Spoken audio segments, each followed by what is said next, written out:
Magandang gabi po mga kababayan, mga kapatid, mga kaibigan, kapamilya, kapuso. Well, magandang gabi po sa bawat isa po sa atin. Ito po muli si Brother Paul Dito Jose, ang pastor po ng Jesus Christ Baptist Church dito po sa Santa Maria, Bulacan, and this is our time in the Word. At tayo pinagpapasalamat sa Diyos na meron tayong ministeryo na kagaya ho nito at ang ating mga kapatiran ay sama-sama tayong magkakaroon ng pagkakataon, ng panahon upang mag-aral ng salita ng Diyos, especially itong series na ating sinumulan. Ang atin hong binibigyang pansin ay paano ba mag-aral ng salita ng Panginoon. And I hope ay sa inyo ho ay nagiging blessing ito, at mamaya ho pagkatapos ng ating live stream, I would like to encourage ang atin hong mga nakakasubaybay ay kung ito'y nagiging blessing sa inyo, and paki-comment nyo ho sa ating hong video, or kung meron kayong mga katanungan, please send a message directly to me or dun ho sa comment section, and we will try to address those questions, Lord willing. So nawa ay tayo ho ay magkaroon ng komunikasyon, lalo na kung nagiging tulong, blessing ho sa inyo ang gawain ng pag-aaral ho na ito dito po sa ating time in the Word. Ilang mga announcements po muna. Sa Sunday ay magkakaroon ho tayo ng live stream ng ating hong gawain, and again, it will be from this Facebook page. Ano ho, ito yung ating official na Jesus Christ Baptist Church Facebook page, at dito ho manggagaling ang ating hong mga pagla-live stream sa mga susunod. Alam ko ho, for the last more than 2 months, ang live stream ho natin is from my personal Facebook account, at masanay ho tayo doon. So we will be transitioning from that to this Facebook page para nga ho mas madaling makita ng ating mga kapatiran, ng ating mga kaibigan, ang ating hong mga live streamings. At ito rin ho yung magsisilbing ating pinaka-archive para ho madaling mabalikan. Ano ho? Gusto nating mapanood muli, gusto nating doon ho kasi sa aking personal Facebook account, ibabrowse nyo pa, babalikan nyo pa yung napakadaming mga posts for the last 2 months para makita nyo yung ating mga preaching. Pero dito ho sa atin hong Facebook page ng church ay madali na, handun na lahat. And also, isang link na lang ang atin hong i-share sa atin hong mga kaibigan, ipopost sa ating wall, at isang click lang ay dadalhin sila doon ho sa Facebook page ho ng ating church, and it will serve as a mistisong website ng ating church, and the informations will be there about our church, at nawa ay ito ho ay maging mas malaking blessing para ho sa atin ho mga kapatiran, mga kaibigan na tumututok ho sa ating mga live stream. So again, sa Sunday, ang live stream ho ng ating gawain is 10 a.m. and also 6 p.m. Pero ito ho ay through our church Facebook page. Ano po? And then also, pag-pray ho natin mga kapatid, alam ho natin in a matter of few days ay gagawa ng desisyon ng ating presidente kung tayo ba ay mapupunta na sa GCQ or MGCQ, anuman ang ating kalagayan. At kagabi ay naka-fellowship ko ang ilang mga kapastoran, of course online, at pinag-usapan namin ng maraming mga bagay patungkol sa kung paano magiging wise na bubuksan hindi lamang ang ekonomiya, kundi maging ang mga pintuan muli ng atin hong mga iglesia. At marami hong mga wise things na napag-usapan at ikukonsidera, at nawa ito ho ay maging malaking tulong ho sa ating church kapag binuksan na. So I would like to encourage particularly ang atin hong mga kapatiran dito sa ating lokal na iglesia ng Jesus Christ Baptist Church to please ay una, pray for it, and then pangalawa, be excited, then pangatlo, wait for our announcements, at maging mag-antabay din tayo sa mga i-announce particularly ng ating local LGU, ng ating local government, paano ho yung ating mga magiging panuntunan patungkol ho sa atin hong gawain. Ano ho? Meron ho akong kilala, lahat ng a-attend ay naka-face mask, lahat ng a-attend ay naka-face shield. So again, yung mga bagay ho na yun, and again, magkakaroon tayo ng new normal, ika nga. At titingnan natin kung sino ang mga allowed. As far as I know, yung 20 years old pababa and then 60 years old pataas ay hindi ho pinapayagang maglalabas. So, we will consider those things, pag-uusapan, pag-aaralan, and then we will lay out what our plan of action be, given na hingin natin ng wisdom mula sa Panginoon at gabay para sa mga bagay na yan. So, those are our few announcements at ipag-pray ho natin, excited na ho tayo, and isa namin ng mga kagabi is about Lord's Supper. At sa iba, lalo na sa Amerika, ito yung nagiging issue na halos nagpaplano ilang mga states sa US na pagbawalan ang pagbibigay o paggawa ng Lord's Supper sa loob ng church dahil daw baka ito ay magsilbing pagkalat ng virus, ano ho. And tila may punto ang ilang mga tao na nagre-react sapagkat bakit pag sa loob ng church takot na takot silang kumalat ang virus, pero hindi sila takot sa loob ng mall, hindi sila takot sa loob ng ibang mga establishmento na pinayagan ng magbukas at mas siksikan pa nga ang mga tao. So again, mag-iingat tayo as much as we can.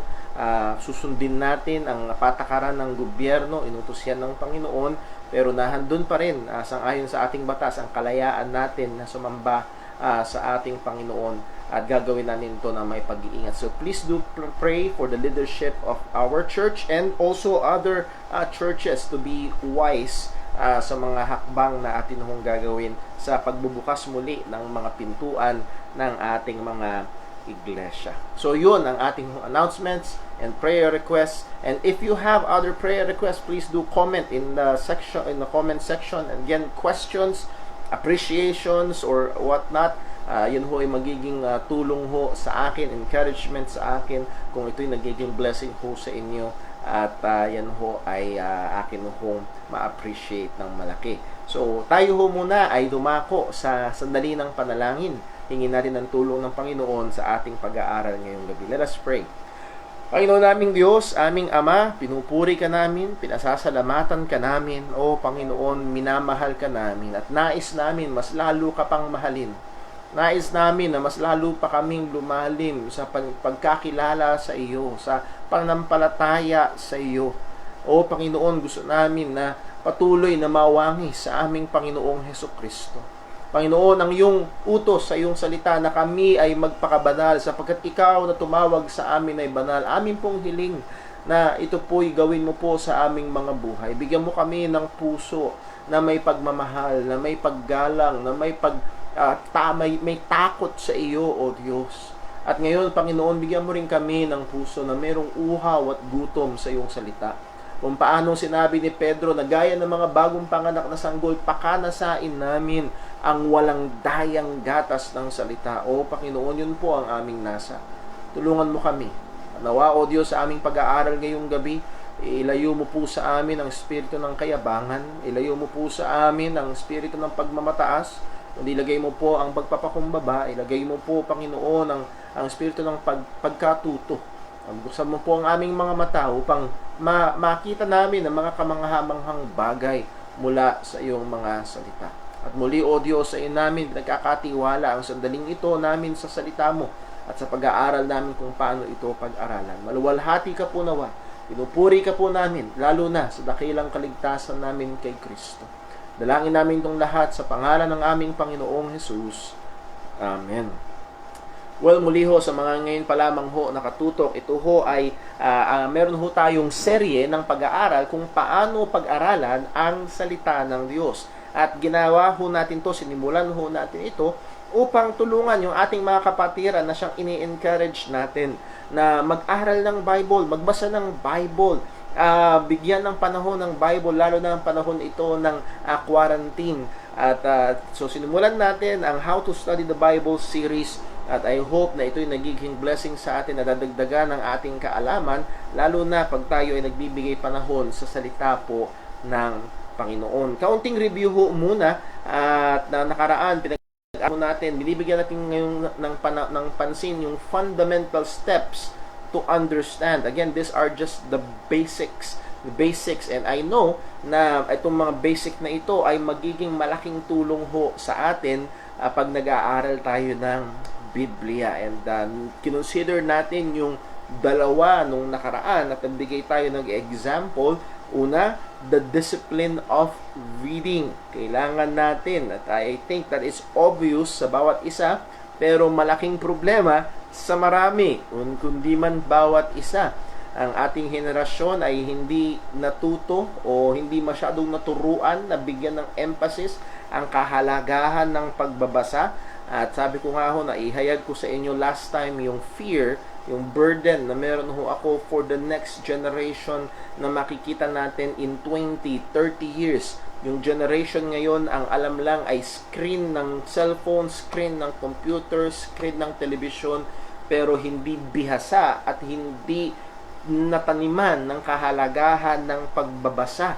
At again, itong katamaran, itong pagkamuhi o hindi pagkahilig sa pagbabasa ay syempre makakaapekto sa spiritual na buhay dahil ang salita ng Diyos ay ipinagkaloob sa atin, ipinasulat ng Diyos upang ito'y basahin, at ito ang unang hakbang sa pag-aaral ng salita ng Panginoon. So let me encourage the parents. Ako'y isang magulang na. And parents to be, mga young people na nanonood ngayon pa lang, simulan na ang habit ng pagbabasa. And Lord willing, you will be able to transfer that desire, that voracious reading appetite sa inyong magiging mga supling, at ito ho ay may apply nila pagdating sa salita ng Panginoon. So meron tayong tatlong binigyang pansin. Read prayerfully. Kailangan natin ng gabay, tulong ng Panginoon. Hingin natin, kagaya ng sinabi ng awit, open thou mine eyes, that I might behold wondrous things out of thy law. So we see na hindi lang ito basta intellectual exercise, kung hindi spiritual. Kailangan natin ng pagtuturo. Kailangan natin ng pagbibigay liwanag ng Panginoon. So read prayerfully, read thoughtfully. Kailangan engage ang ating isip sa pagbabasa ng salita ng Panginoon. Inuunawa talaga natin. And then pangatlo, read repeatedly. Nahandun yung wisdom ng paulit-ulit na pagbasa ng salita ng Panginoon upang ito ay ating maintindihan. At mamaya ho, magbibigay tayo, or sa mga susunod nating pag-aaral, magbibigay tayo ng ilan pang mga helps or tips para ho ito mai-improve. Last time, naubos ang ating oras, in-apply natin yung pangalawang fundamental steps in understanding, basic steps in understanding the Bible, and that is ask the investigative questions. Ask the investigative questions. Ano itong mga investigative questions na ito? Very simple. Ask the passage. Ano man yung iyong pinag-aaralan, verses, or a paragraph, a chapter, ask the passage. Who, what, why, where, when, how, at dun mo palang matatanong yung kahuli-hulihan, so what? Ano ho? At noong nakaraan, in-apply natin to sa Proverbs 22:28. Remove not the ancient landmark which thy father have said. At sinabi ko rin ho, at totoo pa rin, na ito'y isang talata na madalas na murder, na may mishandle ng maraming mga mangangaral. They don't even take the time to ask and answer the investigative question. Even asking mark na pinag-uusapan sa Proverbs 22 verse number 28. Marami ho sa mga landmark of soul winning, landmark of Baptist Church, landmark of the King James Bible, landmark of wearing skirts or palda, landmark of this and that. And the question is, yun ba yung landmark na tinutukoy sa Proverbs 22:28? Kung ang writer nga nito ay si Solomon, yun ba ang tinutukoy ni Solomon? O yun yung tinutukoy ng mga ngaral at hindi ng salita ng Diyos? So, ang goal nga natin is maunawaan talaga kung ano ang sinasabi ng salita ng Diyos at hindi kung ano yung gusto kong sabihin. At pinag-aralan natin yan, itong Proverbs 22:28, remove not the ancient landmark, ay may kinalaman sa pagsunod sa 8th commandment, thou shalt not steal. Dapat kasi pag inusod mo yung landmark, Iyon ay akto ng pangunguha ng teritoryo, pangunguha ng property ng iba. At ito ho ay paglabag sa kautusan ng Diyos. So, wala ito ikinalaman dun sa mga madalas nating naririnig na preaching concerning this verse. So, just ask the investigative questions and it will help us in many ways sa pag-aaral ho ng salita ng Panginoon. So, ayoko nang ulitin lahat yun, natutokso kong balikan muli. Nevertheless, tungo ho tayo sa susunod. Number 3. So, number 1, discipline of reading. Number 2, ask the investigative questions on what you read. And by the way, it will sometimes require you, or many times require you, to read slowly, or to have a pen and the paper beside you at yung binibigyang ng pansin kung ano yung sagot dun sa mga investigative questions dun sa passage na yung pinag-aaralan. Number 3, seek and follow the author's message or trail of thought. Follow the trail of thought of the author. Yung takbo yung takbo ng kaisipan nung sumulat. Ito ho ang problema, mga kapatid, at tingin ko ho makikita nyo kung nasaan yung hirap. Pag nagbabasa tayo, at siguro subukan nyo na ho magbasa ng nobela, yung mga pocket books, at karaniwan kapag binasa nyo ang nobela at pocket book, pag pinakwento nyo dun sa tao kung saan nagsimula yung kwento, may kakwento kasi binasa ng buo eh. Pero madalas, pagdating sa Bible, pag binasa mo ang chapter 1, chapter 2, chapter 3, chapter 4, pag pinakwento mo kung ano ang nabasa sa chapter 4 o sa chapter 3 o dun sa simula, ano ba? Merong problema. Merong disconnect. Ano ho ang disconnect? Tingin ko ho ang naging problema ng marami sa atin, kasama ho ako, ay ito yung negatibong epekto ng chapter and verse division. Why? Kasi pag nagbasa ka ng nobela, alam mo na ito ay isang buo at sinusundan mo yung trail of thought ng author. Pero pagdating sa Bible, tila baga tinitignan natin ang Bible na hati-hati. Hati-hati ng chapter at hati-hati ng verse, at nahandun pa rin tayo minsan sa thinking na kagaya ng pag-handle ng mga ibang sa Biblia na kukuha lang ng verse na gusto nila at entirely ignorant doon sa flow of thought or context ng verse. Nakukuha niyo ang ibig ko sabihin, mga kapatid. At iyaan ho, dahil sa tagal ng panahon nag chapter division na may verse division, at tila baga na training ang ating kaisipan na ang Bible ay hindi natin nasusundan ng buo. So yun nga ho yung isang advantage ng reading repeatedly and in one sitting. At yung hamon natin, hindi hamon, yung advice natin na try a short book. Let's say Philippians or Galatians. Basahin mo ng isang upuan repeatedly. Philippians is a very good one. 4 chapters, 15-20. Kung matagal-tagal ka magbasa, 30 minutes, matatapos mo ang buong book of Philippians. Basahin mo tuloy-tuloy at subukan mong sundan ang sinasabi ng author. Particularly ni Apostol Pablo. At ma-overcome nawa yung thinking na ang basta alam lang natin, Philippians 4:13, I can do all things through Christ which strengtheneth me. At hiwa-hiwalay na ito doon sa mga hindi ito related na doon sa chapter 1 or sa chapter 2.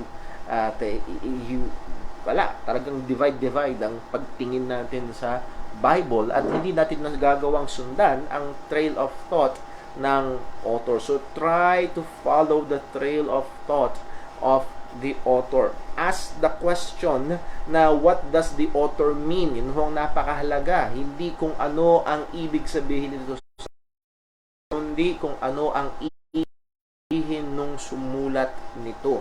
Ito ang isa sa pinakamahalaga sa pag-aaral ho ng salita ng Panginoon. Ang estudyante ng Biblia, the student of the Bible, must discipline himself in following the trail of thought of the author and not be lost or taken by high-sounding words. Alam niyo yun, minsan may mga portion talaga ng salita ng Panginoon na ang lakas. Ayan, pasensya na ho.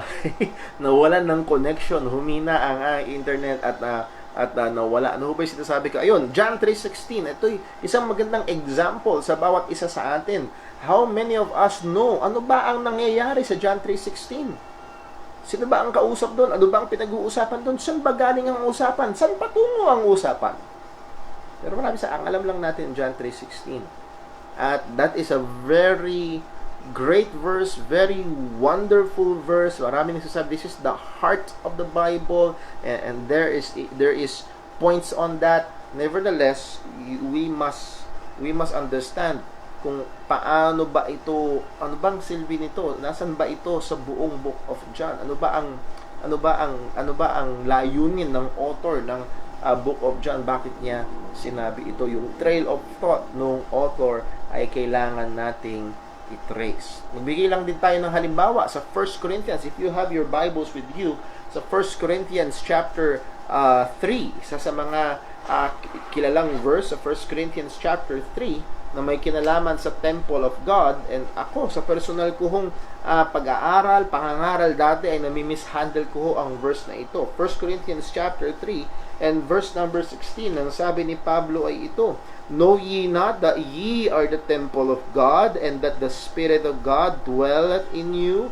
If any man defile the temple of God, him shall God destroy. For the temple of God is holy, which temple ye are. And again, ang question doon ay who?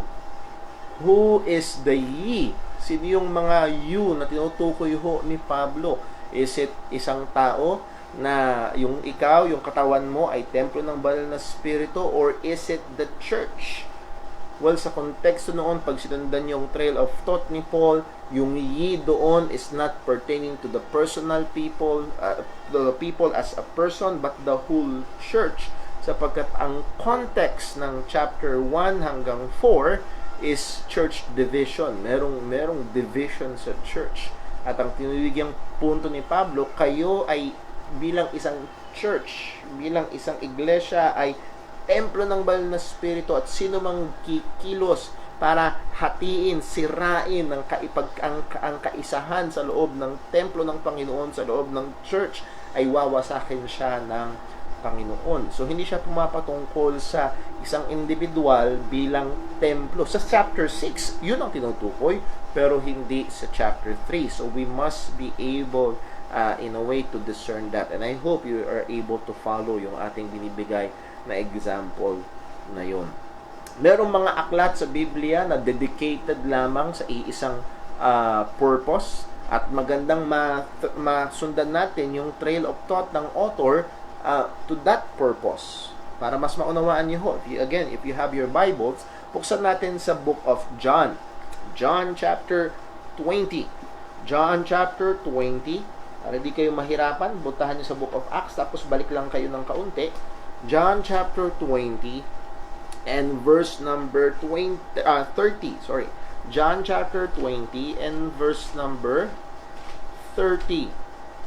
Ito ay magiging tulong, maganda at malaking tulong sa pag-aaral ng book of John. Bakit? Anong sabi ng John chapter 20 verse number 30? And many other signs truly did Jesus in the presence of his disciples, which are not written in this book. So marami pa daw ginawa si Jesus na hindi nakasulat dito. So wag kang magtaka kung merong kakaibahan sa nakasulat sa Mark, sa Matthew, sa Luke, sa book of John. Bakit? Marami pa daw ginawa si Jesus na hindi nakasulat dito. Maaaring nakasulat sa Matthew, maaaring nakasulat sa Luke, Hindi ibig sabihin na magkakakontra sila, pero sinabi na ni John, hindi niya sinulat lahat. Bakit niya hindi sinulat? Dapat sinulat na lang niya lahat. Walang sabi niya, ito ang rason. But these are written. What are this? This, mula sa chapter 1 hanggang sa chapter 21. These are written that ye might believe that Jesus is the Christ, the Son of God, and that believing ye might have life through His name.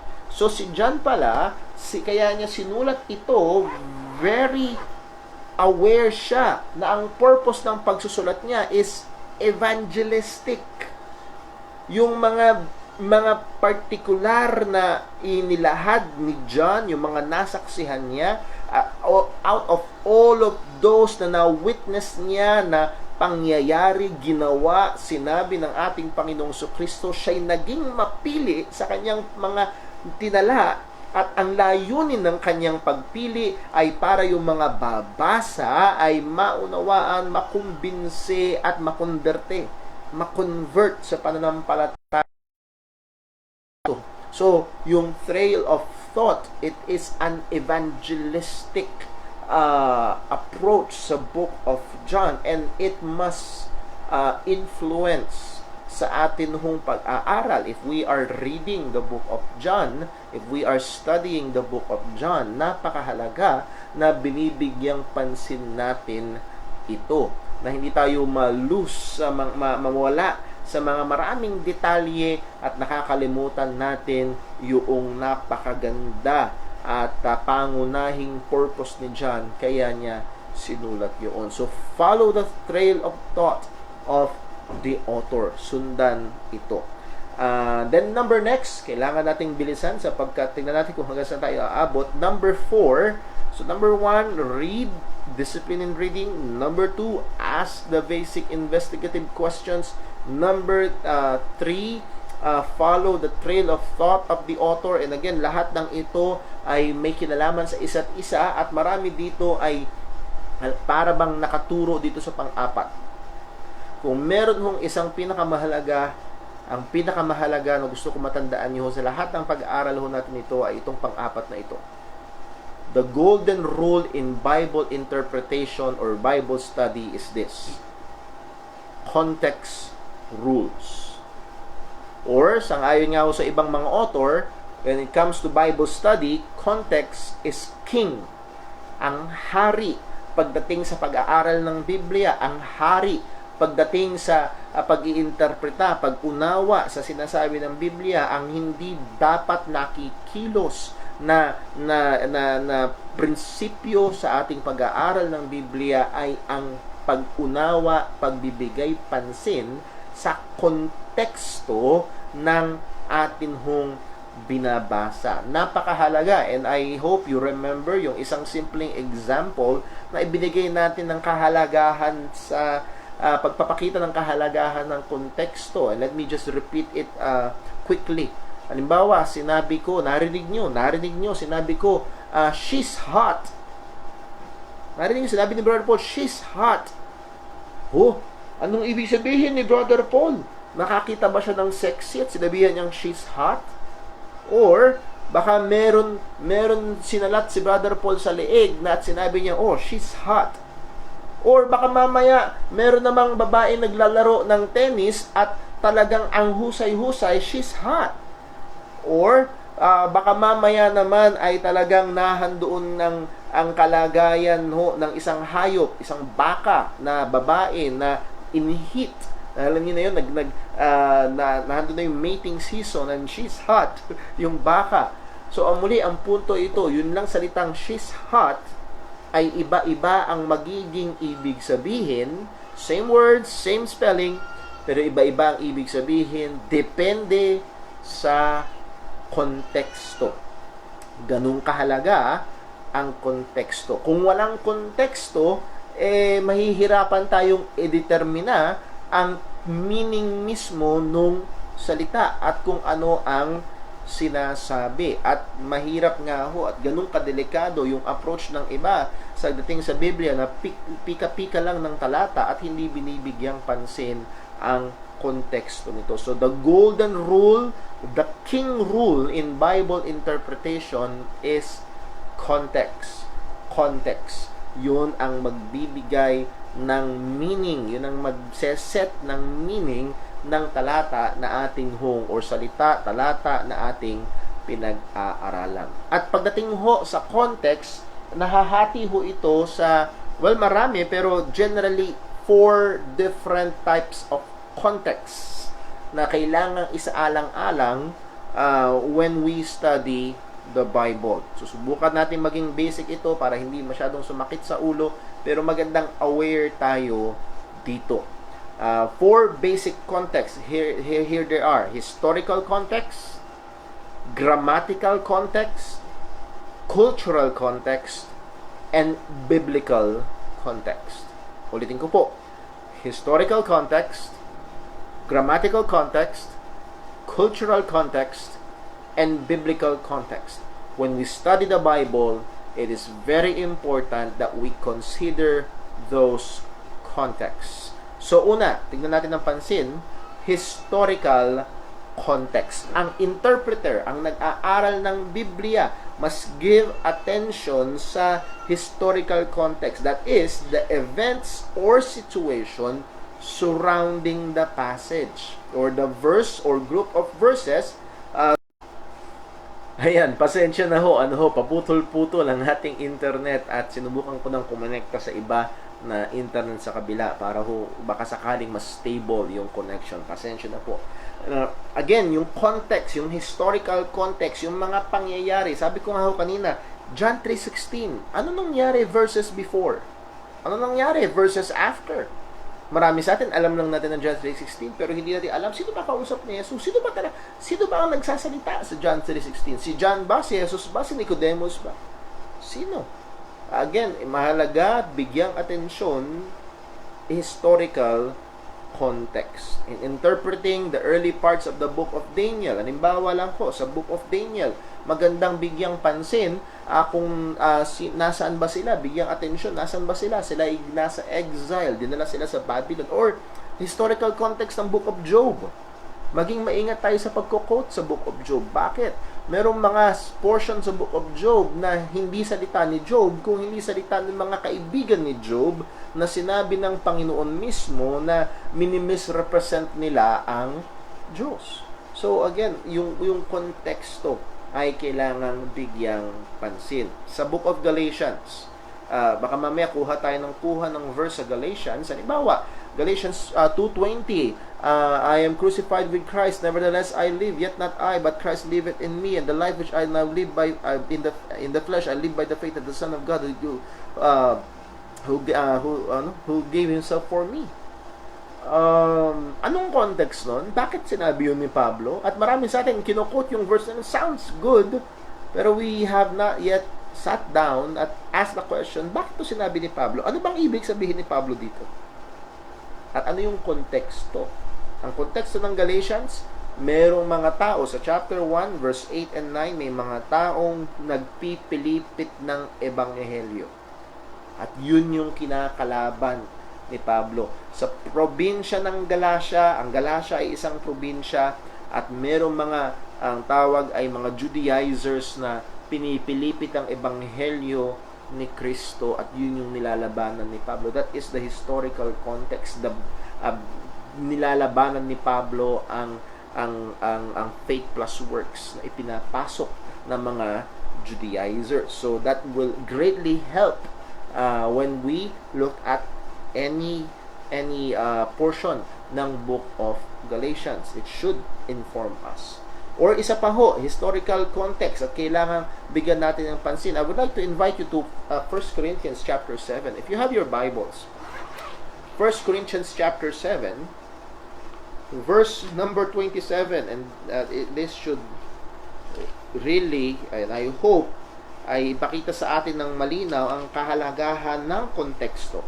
Verse 27, ano sabi ng 1 Corinthians chapter 7, verse 27? Nakita na ho ba? Ito ang sabi. Art thou bound unto a wife? Seek not to be loosed. Ikaw ba'y may asawa? wag mong nasain na mahiwalay sa asawa mo. Ano pa? Art thou loosed from a wife? Seek not a wife. Wow! Narito ang isang verse na inuutos.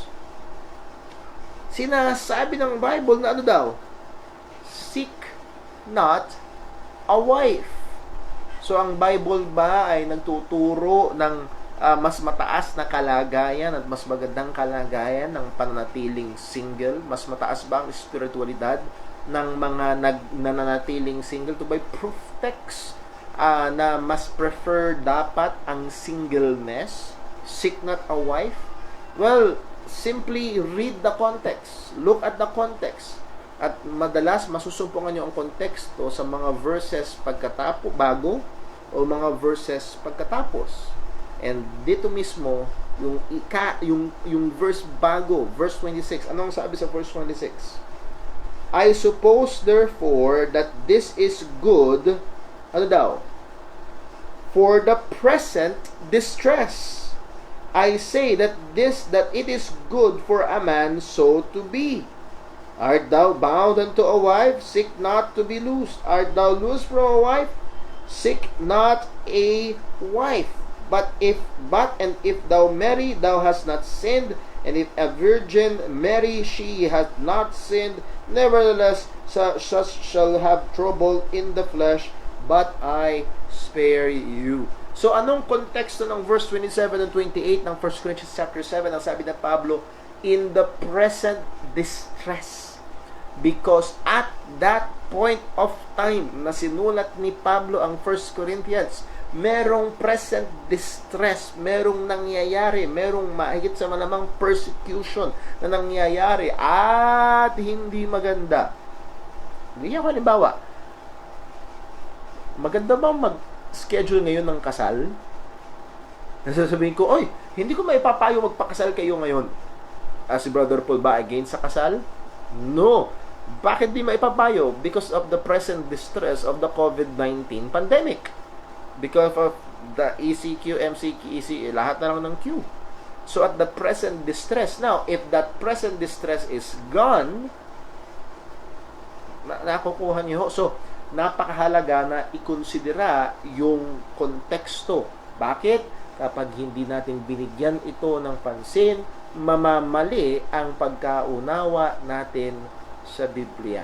At gusto ko kayo ma-encourage mga kapatid. Bakit? Ang ginawa lang natin doon ay ano? Binasa lang natin yung nakaraang talata. Para maunawaan natin ng mas mahusay yung talatang binibigyan natin ng pansin.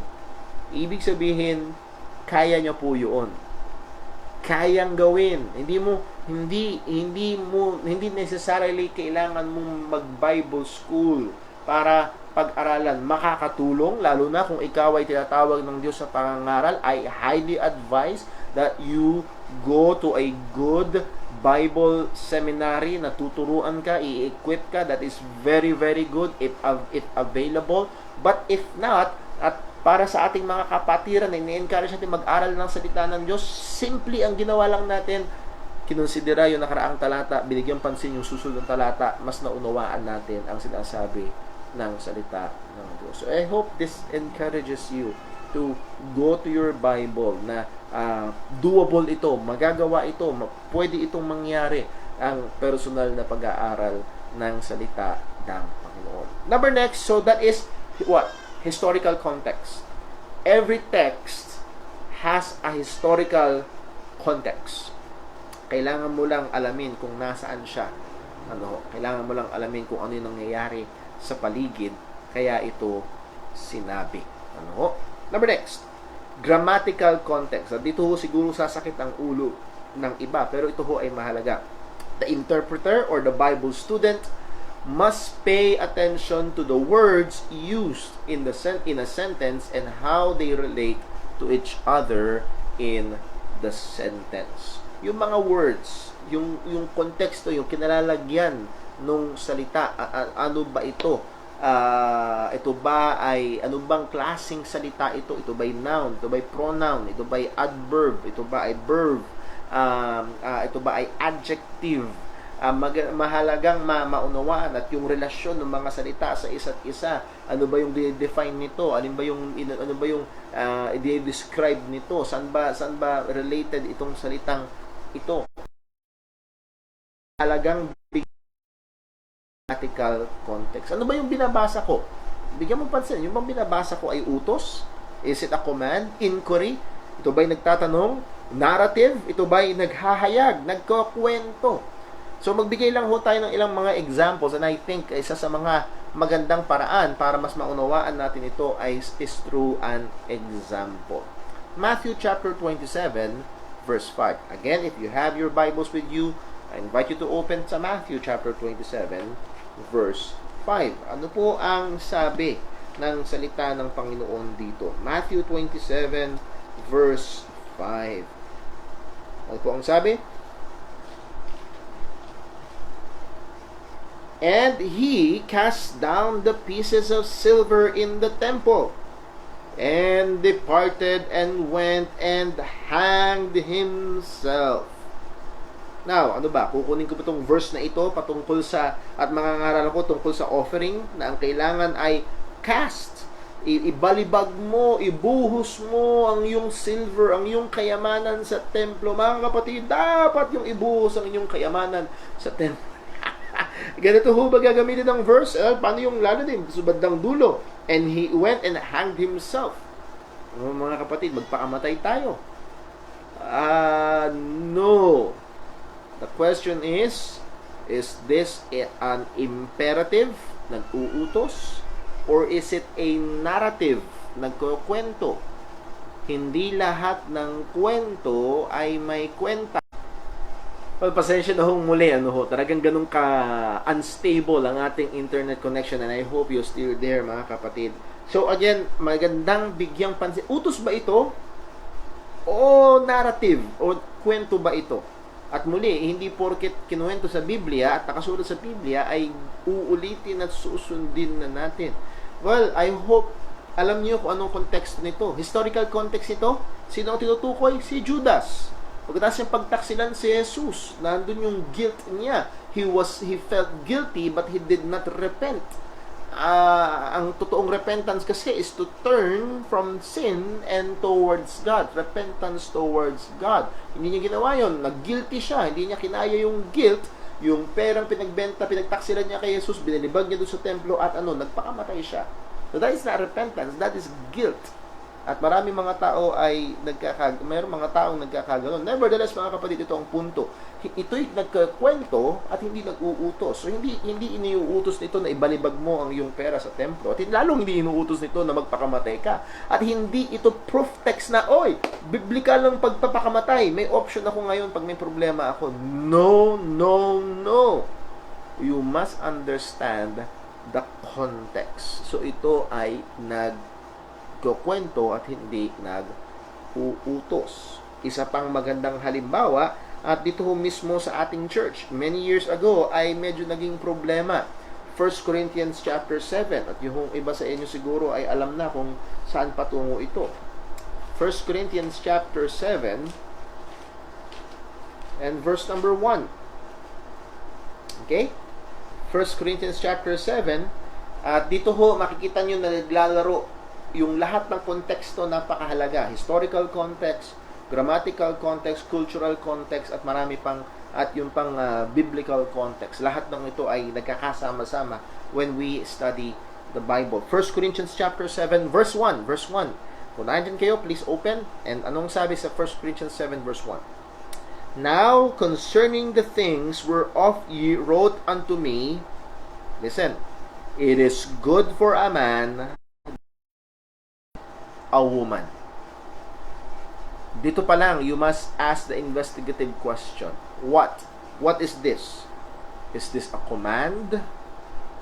Is this a statement of a fact?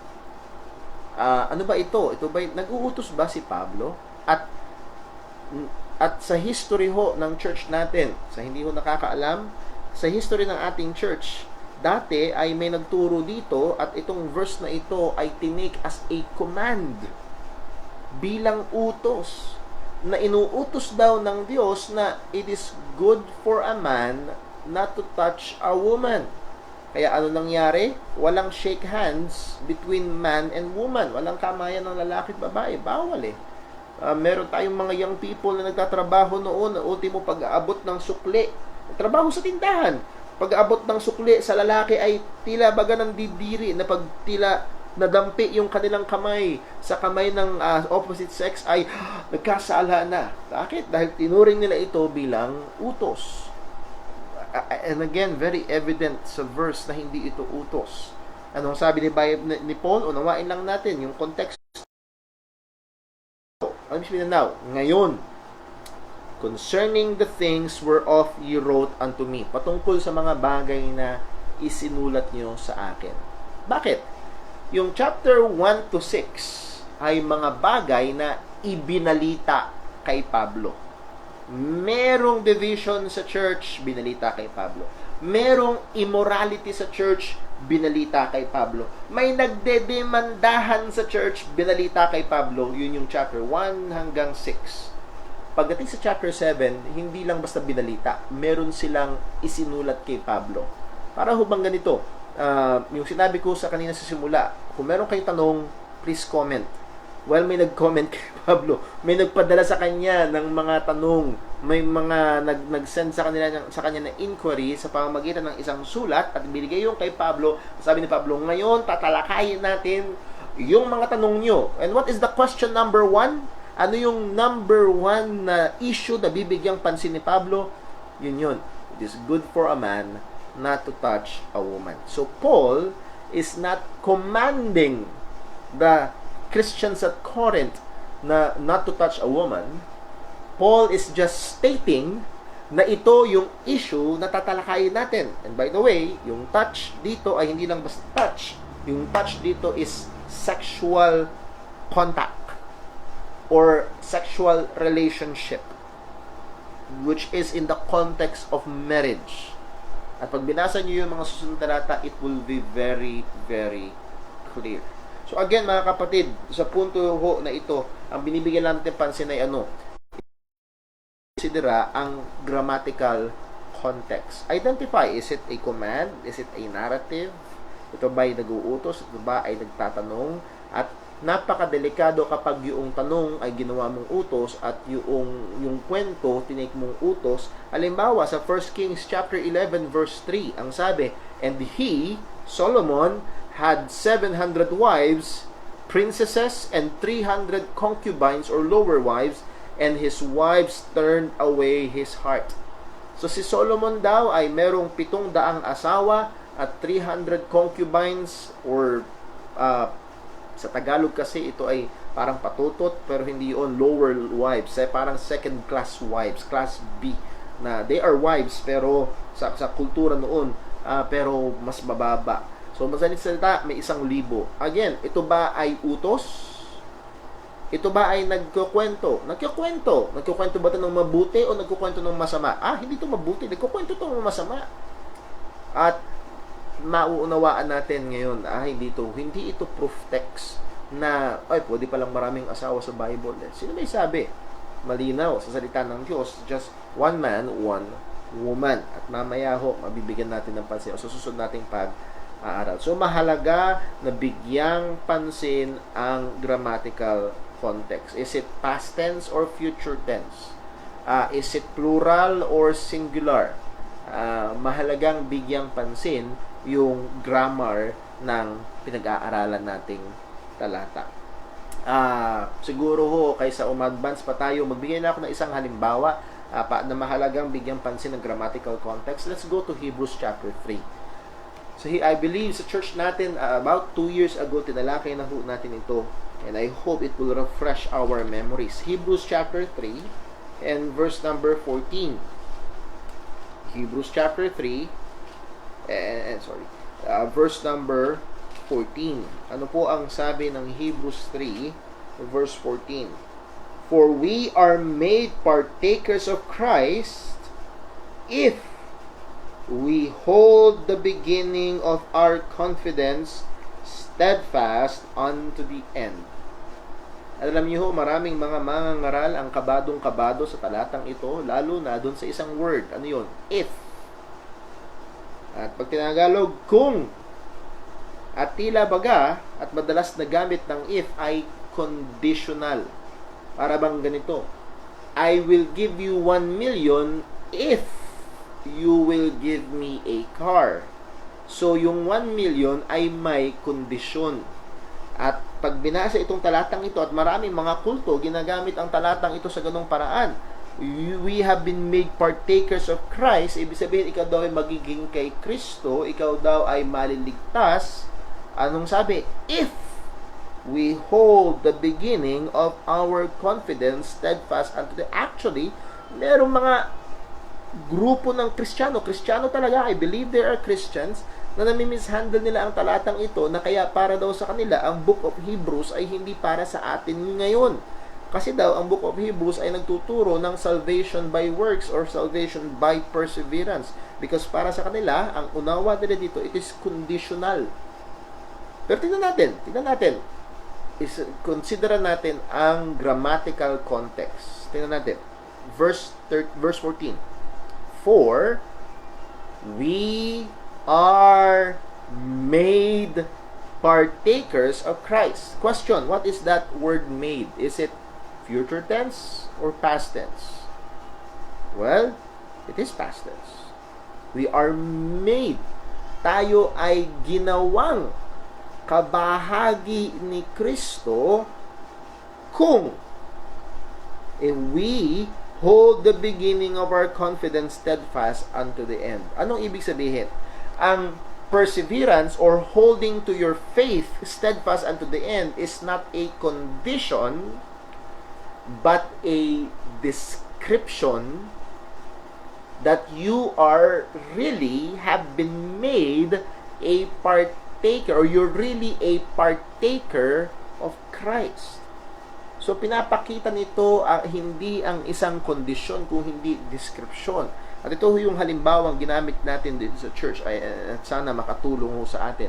Halimbawa, ikaw ay merong ubo, matinding ubo, 2 linggong ubo na, at hindi COVID-19.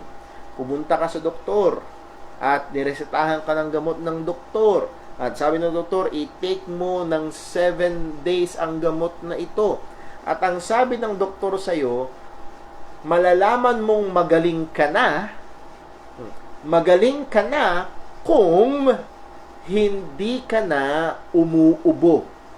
Question, yung bang hindi pag-ubo ay kondisyon para gumaling or description or indikasyon, yung para mas tamang salita, indikasyon na ikaw ay magaling na? Ulitin ko ho. Magaling ka na kung hindi ka na umuubo. You have recovered if you are not coughing. So, ginamit natin yung word na if. At doon sa pagkakagamit na yon, ano yung coughing? Kondisyon ba siya o indikasyon? So, sana nakita ho natin, indikasyon. Ang hindi pag-ubo ay indikasyon na ikaw ay magaling na, or yung pagiging magaling mo, ang indikasyon nito ay yung hindi pag-ubo. Balikan natin yung Hebrews 3 verse 14.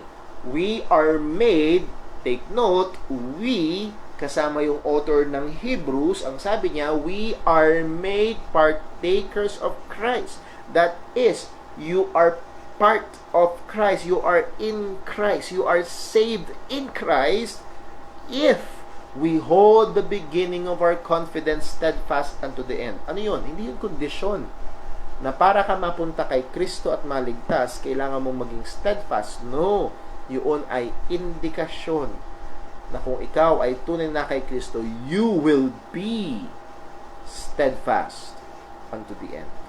So again, ano tingnan natin dyan? It's the grammar of the word made. Is it past tense? Is it future tense? Is it condition? Or is it an indication? So muli, napakahalagang bigyang pansin. So sana ho tayo bilang mga mananampalataya, I would like to encourage you I hope we are not wasting our quarantine, giving time to the Word of God. Gusto ko kayong encourage, pwede, kaya, at kailangan lang talaga nating magbigay ng atensyon at mas matinding pag-aaral sa disiplinadong pag-aaral sa salita ng Panginoon. And I hope this is somewhat helpful sa atin. Maaaring medyo masakit sa ulo yung iba, pero sana nasusundan ko. Again, kung merong malabo, kung merong katanungan, please do send a message to me. And kung sakali man na meron kayong natututunan, let me know, comment niyo ho mga kapatid, para nakikita ko ho kung nagiging effective yung ating ministry ng pagtuturo dito sa ating time in the Word.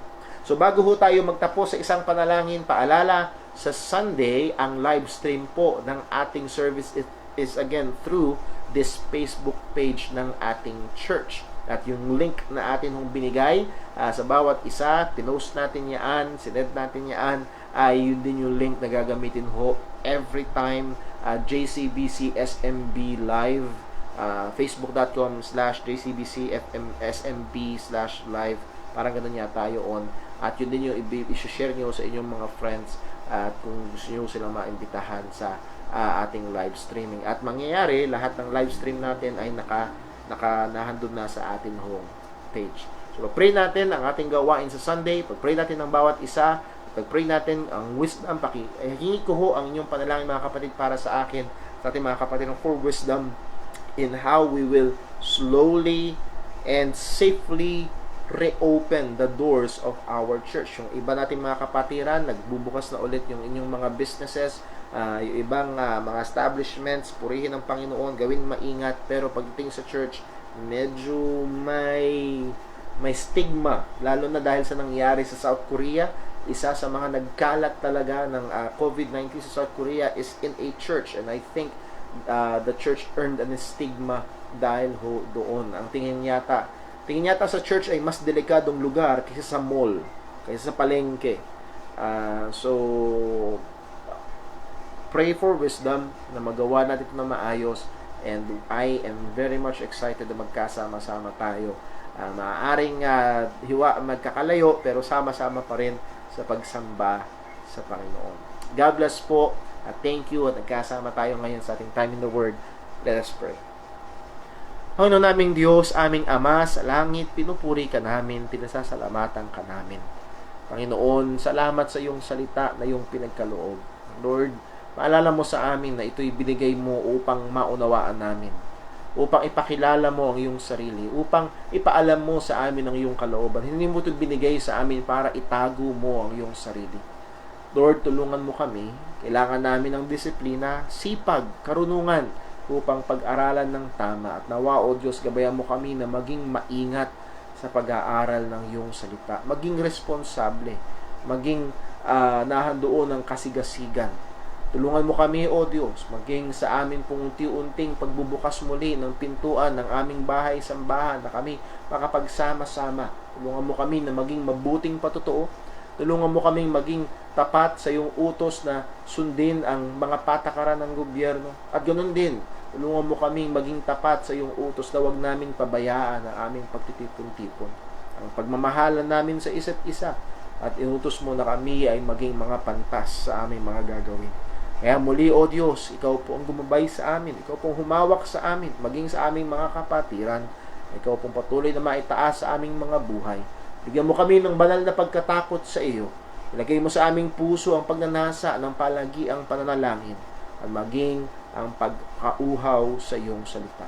Lahat ng ito'y dalangin namin sa pangalan ng aming Panginoong Hesukristo. Amen. I love you po mga kapatid. God bless po. See you on Sunday. Maybe not here on church. And Lord willing, pag-pray natin, maybe next Sunday or in 2 Sundays o 2 weeks na lang. Ang alam ko ho, kung hindi magbabago, pag MGCQ Modified General Quarantine, pwede na ang 50% ng capacity ng church. So, pag-pray ho natin yun. At I would like to challenge din ang ating mga kapatid na pag-isipan na ang mode of transportation. Kung meron kayong maisa-suggest, ay malaking bagay po. Muli mga kapatid, I love you all. Praying for you all. Pag-pray natin ng bawat isa. At salamat po sa ating mga kapatiran. Behind the scenes, I know there are some brethren na bumibisita sa ibang kapatiran, nagkakaloob ng mga bagay na maaari kailangan mga kapatid tumutulong sa mga. So, salamat sa Panginoon. I praise God for you. I love you. At nawa ay patuloy tayong gamitin ng Diyos at purihan ng kanyang pangalan. Ingat po tayong lahat.